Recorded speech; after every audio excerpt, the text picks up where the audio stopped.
جو صاحب قبر ہوتا ہے وہ زندہ لوگوں کی بات کو سنتا ہے۔ نبی کریم صلی اللہ علیہ وسلم نے ارشاد فرمایا جب تم اہل قبور کو سلام کرتے ہو تو وہ سنتے ہیں اور اس کا جواب بھی دیتے ہیں، لیکن تمہیں اس کا شعور حاصل نہیں ہے۔ اس کا مطلب یہ ہے کہ جب ہم کہتے ہیں السلام علیکم تم پر رحمت نازل ہو، یہ دعا ہے، وہ کہتے ہیں وعلیکم السلام تم پر بھی رحمت نازل ہو، اس کا مطلب ہے یہ دعا تو وہ دے رہے ہیں، اس کا مطلب ہے ان سے دعا وہ سنتے بھی ہیں اور دعا دے بھی سکتے ہیں۔ وہ مفتی اکمل صاحب نے کہا کہ دیکھیں ہم مردوں پہ بھی جا کے سلام عرض کرتے ہیں، اور نبی علیہ السلام نے فرمایا کہ جب تم مردوں کو سلام بھیجو گے تو وہ تمہارے سلام کا جواب بھی دیں گے، وہ تمہارا سلام سنتے ہیں۔ اور بھائی کسی حدیث کے اندر یہ بات نہیں آئی ہے، حدیث میں صرف اتنا آیا ہے صحیح مسلم کے اندر، ترمذی والی جو روایت ہے وہ کمزور ہے، السلام علیکم یا اہل القبور۔ مسلم شریف میں جو حدیث ہے اس میں الفاظ ہے السلام علیکم اہل الدیار من المؤمنین والمسلمین وَإِنَّا إِن شَاءَ اللَّهُ بِكُمْ لَلَاحِقُونَ نَسْأَلُ اللَّهَ لَنَا وَلَكُمُ الْعَافِيَةَ۔ تم پر سلام ہو جو مومنین یہاں پر اور مسلمین دفن ہو، ان قریب ہم بھی مر کر تمہارے پاس آنے والے ہیں، ہم اللہ کے حضور تمہارے لیے اور اپنے لیے عافیت کا سوال کرتے ہیں۔ بس یہ ہے کہ آپ قبر والوں کو مخاطب کریں گے، اللہ تعالی ہمارا سلام ان تک پہنچا دے گا، نہ ہمارا سلام وہ سنتے ہیں اور نہ ان کا جواب ہم سنتے ہیں۔ پہلے والا حصہ تو چلے کوئی آبزرو نہیں کر سکتا، دوسرا تو ہم آبزرو کر سکتے ہیں۔ مجھے تو آج تک کبھی کسی قبر سے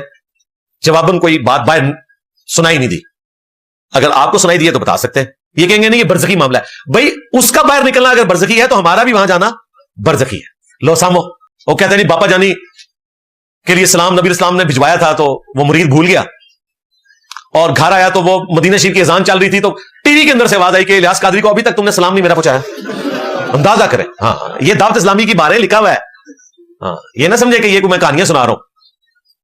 یہ اوریجنل کہانیاں جو بابا جانی کے ماننے والوں نے پرنٹ کی ہوئی ہیں ان کی زندگی میں، اور ان کو توفیق نہیں ہو رہی کہ ان چیزوں کا انکار کریں۔ کہتے ہیں جی آپ بخاری مسلم کی احادیث کو نہیں مانتے جن میں سماع موتا کا عقیدہ ہے کہ مردے سن سکتے ہیں؟ بالکل ہم مانتے ہیں جی، بخاری مسلم میں حدیث ہے کہ جب مردے کو دفنایا جاتا ہے تو وہ جانے والوں کے قدموں کی آہٹ بھی سنتا ہے، بس اتنا رپورٹ ہوا ہے۔ یہ نہیں کہ جانے والوں نے اس سے کوئی باتیں کرنا شروع کرنا ہے اور کہنا ہے کہ حضور ہمارے لیے دعا کر دے، وہ صرف اس کی حسرت میں اضافہ ہوتا ہے کہ یہ چھوڑ کے چلے گئے، اور نیک ہوتا ہے تو اللہ تعالیٰ اسے ڈھارس بنداتا ہے کہ دیکھو تم اپنے اعمال ساتھ لے کے آئے ہو، انہوں نے چلے جانا تھا،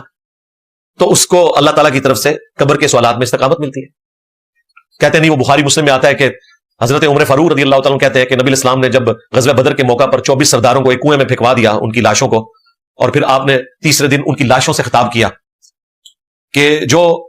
ہمارے رب نے ہمارے ساتھ وعدہ کیا تھا کہ یوم الفرقان بنائے گا، دیکھو اللہ نے تو وعدہ پورا کر دیا،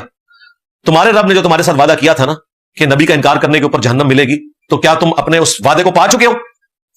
تو حضرت عمر نے کہا یا رسول اللہ یہ تو ایسے جسم ہیں جن میں روحیں نہیں ہیں، آپ ان سے کلام کر رہے ہیں۔ تو نبی الاسلام نے فرمایا کہ تم ان سے بہتر نہیں سن رہے ہو، یعنی یہ سن رہے ہیں۔